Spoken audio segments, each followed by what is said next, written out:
कहानी की शुरुआत होती है एक भागते हुए लड़के से, जिसे अचानक अपने पीछे गरजते हुए इंजन की आवाज सुनाई दी। उसने घबराकर तुरंत मुड़कर देखा तो उसे बस दूर से सिर्फ धूल के बादल नजर आए जो तेजी से उसकी तरफ बढ़ रहे थे। नीनो समझ गया था कि यह जरूर खेत का मालिक ही होगा जो उसे पकड़ने आ रहा था, और इसी डर के मारे वो पास के एक गड्ढे में कूदकर छुपने की जगह ढूंढने लगा। उसने अपने शरीर को सिकोड़ कर एकदम समेट लिया और वो कहने लगा कि बस आज बच जाऊं, खेत का मालिक मुझे ढूंढ न ले। उसके पिता ने अपनी पूरी जिंदगी मजदूर के तौर पर खेत पर काम किया और अभी कुछ दिन पहले ही उन्होंने नीनो की तरफ से खेत के मालिक के साथ कॉन्ट्रैक्ट साइन किया था, जिसके बाद 10 साल की उम्र में नीनो जबरदस्ती उस मालिक का मजदूर बन गया। लेकिन नीनो अपने पिता की तरह पूरी जिंदगी किसी और के लिए काम नहीं करना चाहता था, इसीलिए जब उसे मौका मिला तो वो खेत से भाग निकला। वो भागने से पहले मालिक की सबसे कीमती चीज, उसकी सोने की पॉकेट वॉच भी चुरा कर ले गया था। जब खेत के मालिक को पता चला कि नीनो भाग गया है, साथ ही उसकी प्यारी घड़ी भी चुरा ले गया, तो वो गुस्से से पागल हो गया और तुरंत सभी मजदूरों को इकट्ठा करके अलग अलग दिशाओं में लड़के को पकड़ने के लिए भेज दिया। उसने नीनो को पकड़ने वाले के लिए इनाम भी रखा। तब नीनो के पिता भागते हुए मालिक के पास जाकर अपने बेटे की तरफ से माफी मांगने लगे, लेकिन मालिक ने गुस्से में उसे भी डांट कर भगा दिया। इधर भागता हुआ नीनो उस बड़े से पेड़ के नीचे पहुंच गया जहां उसकी बहन काफी देर से उसका इंतजार कर रही थी। नीनो ने जल्दी से उन कपड़ों को बदला जो बहन लाई थी और फिर अपनी बहन से कहा कि मेरे पुराने कपड़े दूसरे रास्ते पर फेंक देना ताकि शिकारी कुत्तों को भटकाया जा सके। फिर अपनी बहन को अलविदा कहने के बाद नीनो फिर से भाग निकला। वो पूरी ताकत से दौड़ता रहा और एक पल के लिए भी रुकने की हिम्मत नहीं की। सिर्फ रात होने पर ही वो एक पत्थर की गुफा में जा छुपा। फिर उसने थोड़ा सा खाना खाकर अपनी थोड़ी ताकत जमा की और फिर पूरी रात थोड़ा डरते हुए गुजारी।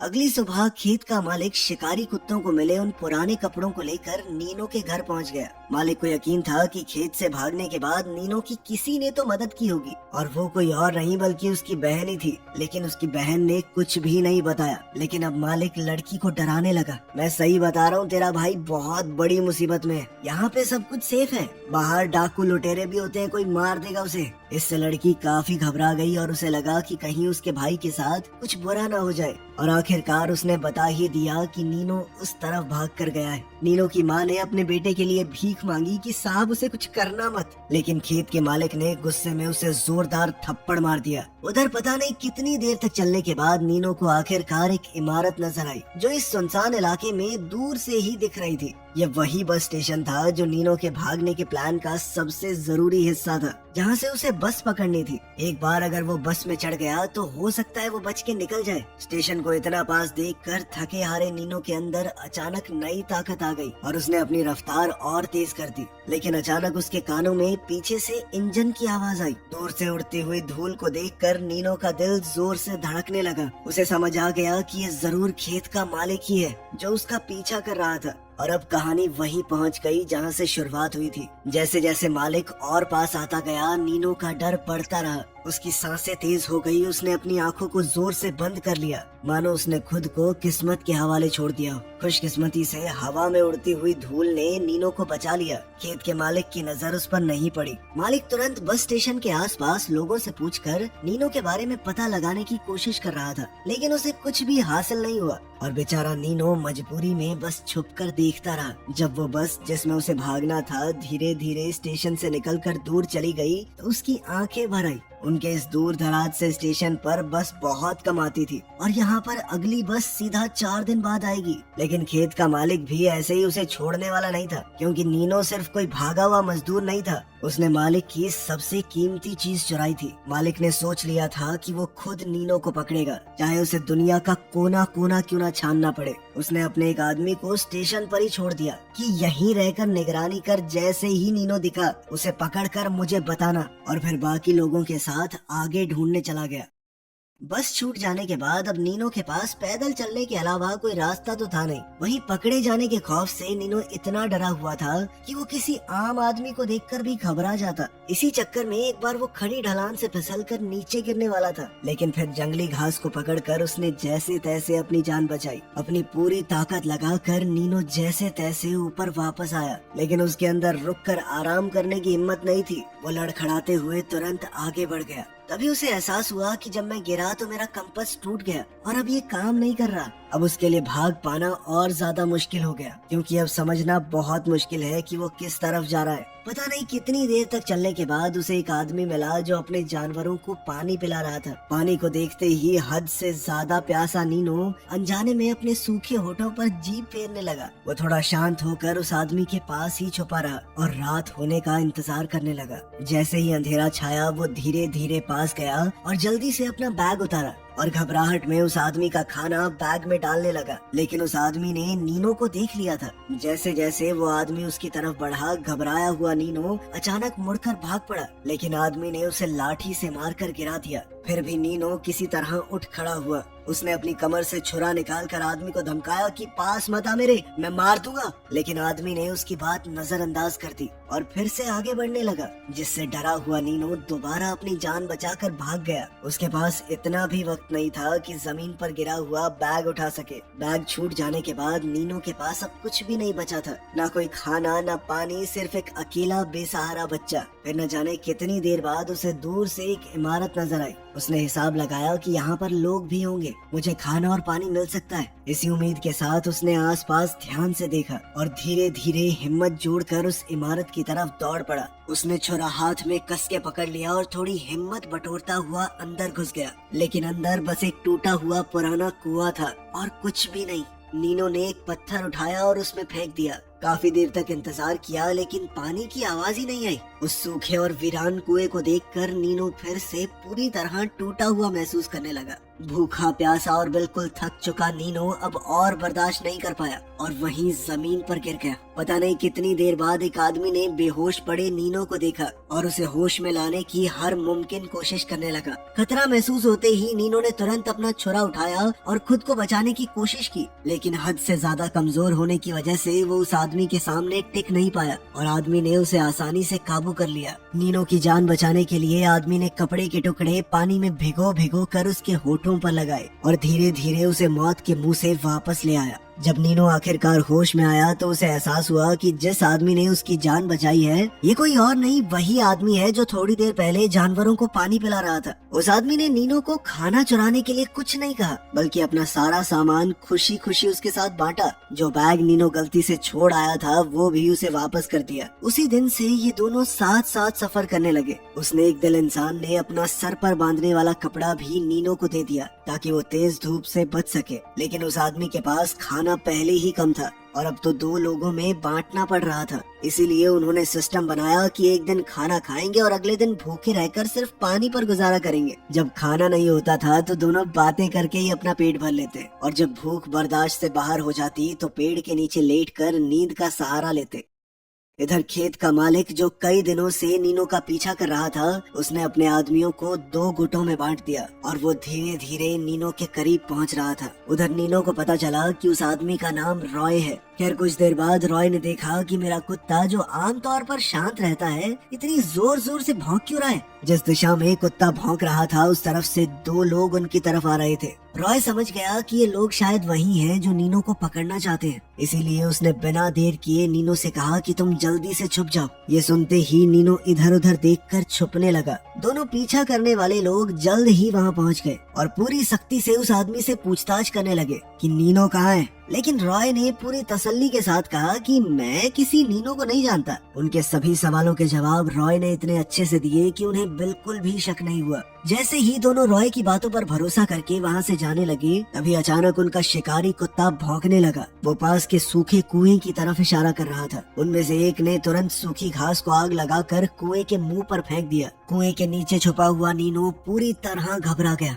वो सांस भी बिल्कुल धीरे धीरे लेने लगा ताकि किसी को एहसास न हो कि वो यहाँ पर छुपा हुआ है। फिर भी उन लोगों में से एक ने अपनी राइफल निकालकर कुएं के अंदर गोली चला दी, लेकिन किस्मत से नीनो को कुछ नहीं हुआ। उनका ध्यान भटकाने के लिए रॉय ने कहा कि कल मैंने पास की घाटी में बहुत सारे गिद्ध देखे थे, आसमान में घूम रहे थे। हो सकता है कि लड़का वहीं पर पड़ा हो, मर गया होगा अब तक। यहाँ पे क्या मिलेगा खाने को। उसकी बात उनमें से एक तो मान गया, लेकिन दूसरे ने अचानक अचानक से सवाल पूछा कि तुमने पेशाब कहाँ किया था। दरअसल दीवार के कोने में किसी ने पेशाब किया हुआ था। ये किया तो नीनो नहीं था, लेकिन इस बात का इस्तेमाल करके वो आदमी ये जानना चाहता था कि रॉय कहीं उन्हें झूठ तो नहीं बोल रहा। अब सही जगह का पता न होने की वजह से रॉय ने एक तुक्का मारा, लेकिन ये उससे बहुत बड़ी गलती हो गई। उन लोगों ने रॉय को बेरहमी से पीटना शुरू कर दिया। फिर भी जब रॉय ने नीनो के बारे में कुछ नहीं बताया तो उन्होंने अपनी चाल बदली। अब वो नरमी से बात करने लगे, लेकिन चाहे वो कितनी भी कोशिश क्यों ना कर लें, रॉय एक ही बात कहता रहा कि मैंने किसी बच्चे को देखा ही नहीं। उसे बोलने पर मजबूर करने के लिए उन लोगों ने उसके सामने ही उसकी भेड़ों को काट डाला।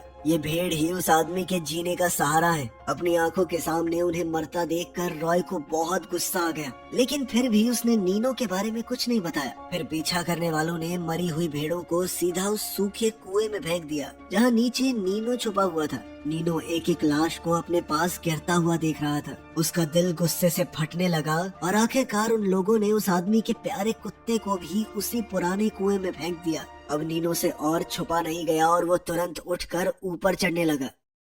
कुएं के किनारे से झांककर उसने देखा कि जिस आदमी ने उसे बचाया था उसी पर ये जालिम लोग घोड़े से बांधकर जुल्म ढा रहे हैं। वो घोड़े को गोल गोल घुमाकर आदमी को पीछे घसीट रहे थे, कभी तेज कभी धीरे, बस उसकी जान के साथ खेल रहे थे। घायल और खून से सना हुआ रॉय नीनू को कुएं के किनारे लटके हुए देख रहा था। उसने धीरे से अपना सर हिलाकर इशारा किया कि कोई बेवकूफी मत करना, लेकिन उसी पल नीनो की नजर कुएं के पास खड़ी राइफल पर पड़ी और किसी तरह हौसला जुटाकर वो जैसे तैसे बाहर निकला। जब वो हमलावर ध्यान नहीं दे रहे थे तो उसने राइफल उठा ली। नीनो के हाथ में बंदूक देखकर उन लोगों को लगा कि इतना छोटा बच्चा क्या ही गोली चलाएगा, इसीलिए वो हाथ उठाकर धीरे धीरे उसकी तरफ बढ़ने लगे। उसी पल शिकारी कुत्ते ने खतरा महसूस करके नीनो पर झपट्टा मारा और नीनो ने बिना हिचकिचाए उसे गोली मार दी। फिर उसने बड़ी तेजी से गोली रिलोड की। नीनो की यह फुर्ती देखकर सभी हमलावर सन्न रह गए। इसी बीच घोड़े पर बैठे एक आदमी ने मौका देखकर अपनी राइफल उठाने की कोशिश की, लेकिन उसे क्या पता था कि नीनो पहले से ये सब देख रहा है। उसने निशाना लगाकर घोड़े पर बैठे आदमी को एक ही गोली में नीचे गिरा दिया। उस आदमी ने भी गोली चला दी, लेकिन नीनो की वजह से उसका निशाना चूक गया और वो गोली सीधा उसी के साथी को जा लगी, जिसकी मौके पर ही मौत हो गई। हालांकि घोड़े वाला आदमी नीचे जरूर गिर गया,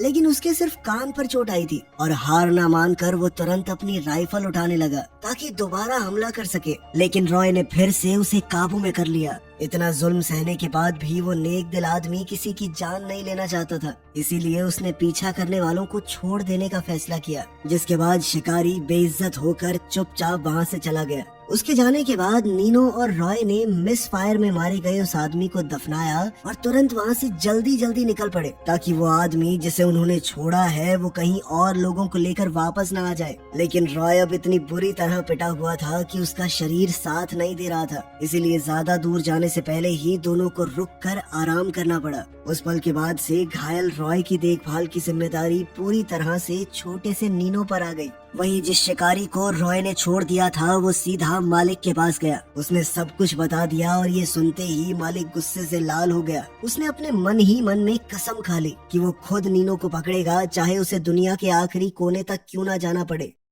दूसरे दिन सुबह नीनो ने घायल आदमी से अलविदा ली और अकेला पास ही के एक इलाके में पानी लेने निकल गया। जैसे ही वो ठंडे पानी को देखकर खुश हुआ, तभी अचानक उसके कान में किसी की आवाज पड़ी। नीनो तुरंत सतर्क हो गया, इधर उधर देखने लगा। उसे लगा कि पीछा करने वाले आ गए होंगे, लेकिन सामने उसने एक अजीब से आदमी को देखा जो एक लकड़ी के ठेले पर बैठा था। उस आदमी के पैर बिल्कुल काम नहीं करते थे। उस आदमी के सवालों के सामने होशियार नीनो ने कहा कि मैं तो सिर्फ पानी लेने आया हूँ। खुद को बचाने के लिए उसने झूठ भी कह दिया कि मेरे भाई और पिता पास ही में भेड़ चरा रहे हैं। ये सुनकर उस आदमी ने जल्दी से कहा कि मैं कोई बुरा इंसान नहीं हूँ। उसने नीनो को बताया कि मैंने गरम सूप बनाया अभी, अगर तुम्हें चाहिए तो बता देना। हालांकि नीनो हर चीज को शक की निगाह से देख रहा था, लेकिन कई दिन से पेट भरकर खाना न मिलने की वजह से वो अपने लालच को रोक नहीं पाया और बड़ा संभल कर उसके साथ अंदर चला गया। किस्मत से उस आदमी ने उसे धोखा नहीं दिया और अब कई दिन बाद नीनो ने जी भर के खाना खाया। जैसे ही नीनो शुक्रिया अदा करके उठने लगा और जाने की तैयारी की तो आदमी ने अचानक कहा कि रसोई में और भी खाना पड़ा है, अगर वो चाहे तो अपने साथ ले जा सकता है। उसकी बात पर भरोसा करके नीनो खुश होकर किचन में गया, लेकिन वहाँ उसे कोई खाना नजर नहीं आया। उसी पल किसी ने रसोई का दरवाजा अचानक से बंद कर दिया। अब नीनो वहाँ पर कैद हो चुका था। नीनो कमरे के अंदर घबराकर चिल्लाने लगा, लेकिन बाहर से कोई जवाब नहीं आया। तब उसे समझ आया कि वो लंगड़ा आदमी वहाँ से जा चुका है। उसने तुरंत अपनी कमर से छुरा निकाला और लकड़ी के दरवाजे में बेचैनी से सुराख करने लगा। फिर उस सुराख में हाथ डालकर वो बाहर लगी कुंडी खोलने की कोशिश करने लगा। हालांकि इस दौरान उसका हाथ जख्मी हो गया, लेकिन आखिरकार नीनो किसी तरह बाहर निकल ही आया। वो दौड़कर कमरे से निकला और उसने देखा कि लंगड़ा आदमी तेज रफ्तार से नीनो के गधे को भगाकर ले जा रहा है। दरअसल उस आदमी ने ये सब कुछ नीनो के गधे को चुराने के लिए किया था। ये देखकर नीनो गुस्से से भर गया और उसके पीछे भागने लगा। उसने एक पत्थर उठाया और पूरी ताकत से लंगड़े आदमी पर दे मारा। इससे वो लंगड़ा आदमी जमीन पर गिर गया और घबराते हुए माफी मांगने लगा। ये सुनकर नीनो ने उसे भी जिंदा छोड़ दिया, लेकिन अचानक से उस आदमी ने नीनो की लापरवाही का फायदा उठाकर दोबारा हमला कर दिया। अब गुस्से से भरा नीनो खुद को छुड़ाकर बार बार पत्थर से उस आदमी पर हमला करता रहा, जब तक उसने बिल्कुल हिलना डुलना बंद नहीं कर दिया। तब नीनो घबरा गया, क्योंकि उसे लगा कि उसने गलती से उस आदमी को मार दिया है। वो बिना ज्यादा सोचे अपने गधे को लेकर वहाँ से भाग निकला। नीनो ने सोचा कि वो इस बात को अपने दिल में ही दबा कर रखेगा और किसी को नहीं बताएगा, लेकिन जैसे ही वो वापस रॉय के पास पहुँचा, उसने तुरंत नीनो के हाथ पर लगे जख्मों को देख लिया। बार बार पूछने पर नीनो ने सब कुछ बता ही दिया। ये सब सुनकर रॉय ने फैसला किया कि वो नीनो को वापस उसी कुएं के पास लेकर जाएगा और फिर दोनों उसी दिशा में चल पड़े। लेकिन उन्हें ये बिल्कुल भी अंदाजा नहीं था कि वो लंगड़ा आदमी असल में मरा ही नहीं था। और सबसे खतरनाक बात तो ये थी कि खेत का मालिक नीनो को ढूंढते हुए पहले ही अपने 2 आदमियों के साथ वहाँ पहुँच चुका था।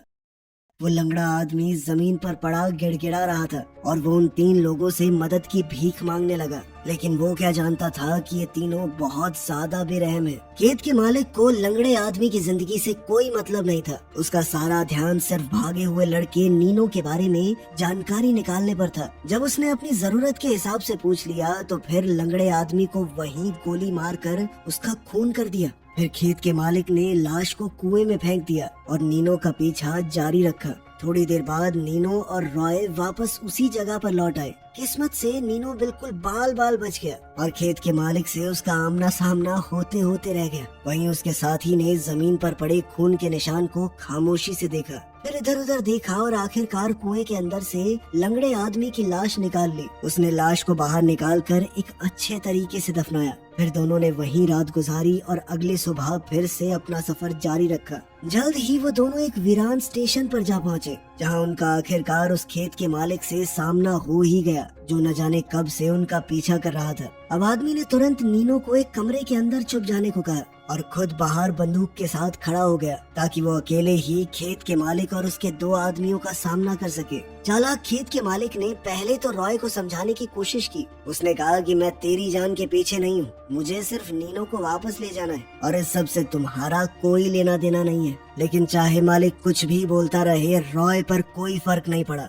वो अपनी बंदूक के साथ दीवार बनकर खड़ा रहा और नीनो की हिफाजत करता रहा। जब समझाना काम नहीं आया तो खेत के मालिक ने भारी इनाम का लालच दिया, ताकि रॉय नीनो को उसके हवाले कर दे। लेकिन इतना सारा पैसा देखकर भी उस आदमी के चेहरे पर जरा सी हिचकिचाहट भी नहीं आई। अब कोई रास्ता तो बचा नहीं था, इसलिए गुस्से से भरे खेत के मालिक ने जबरदस्ती नीनो को ले जाने की कोशिश की और वहाँ पर जबरदस्त गोलीबारी शुरू हो गई। असल में ये आदमी एक पुराना फौजी था। उसका निशाना जबरदस्त था और उसने 1 सेकंड में खेत के मालिक के दोनों साथी गिरा दिए। लेकिन तभी उसकी नजर इधर उधर गई और उसे एहसास हुआ कि घबराया हुआ नीनो गायब हो चुका है। वो तुरंत उसे ढूंढने के लिए दौड़ा और आखिरकार वो उसे एक लकड़ी के शेड के अंदर मिला। लेकिन तभी अचानक दरवाजे के पीछे से चालाक खेत का मालिक निकल आया। खतरे का अंदाजा होते ही वो आदमी तुरंत पलट गया, लेकिन तब तक बहुत देर हो चुकी थी। खेत के मालिक ने गोली चला दी और उसी पल रॉय सीढ़ियों से नीचे जा गिरा। आखिरकार नीनो फिर से खेत के मालिक के कब्जे में आ गया था। जैसे ही नीनो को जबरदस्ती गाड़ी में डाला जा रहा था, तब घायल रॉय एक आखिरी बार पूरी ताकत जोड़कर वापस दौड़ा। उसने खेत के मालिक को खींचकर बाहर निकाला और अपनी बांस की लाठी से उसका गला घोंट दिया। खेत का मालिक जान बचाने के लिए तड़पने लगा और उसने अपनी पिस्टल से अंधाधुंध गोलियां चला दी। इसी फाइट में एक गोली पहले से जख्मी रॉय को फिर से लग गई। रॉय ने मालिक को तो मार दिया, लेकिन साथ ही वो भी अपने जख्मों की वजह से मारा गया। इस दर्दनाक मंजर को देखकर नीनो बहुत रोया। कुछ दिन पहले तक वो आदमी उसे जानता तक नहीं था और आज नीनो की आजादी के लिए उस आदमी ने अपना सब कुछ न्योछावर कर दिया। अब नीनो ने उस आदमी के शरीर को बहुत अच्छे से दफनाया और फिर आखिरकार सारा सामान लेकर आगे बढ़ गया। इसी के साथ दोस्तों ये कहानी यहाँ पे खत्म हो जाती है। बाकी आप बताइए आपको कैसी लगी। मिलते हैं आपसे अगली वीडियो में। ध्यान रखिएगा अपना। Thanks for watching.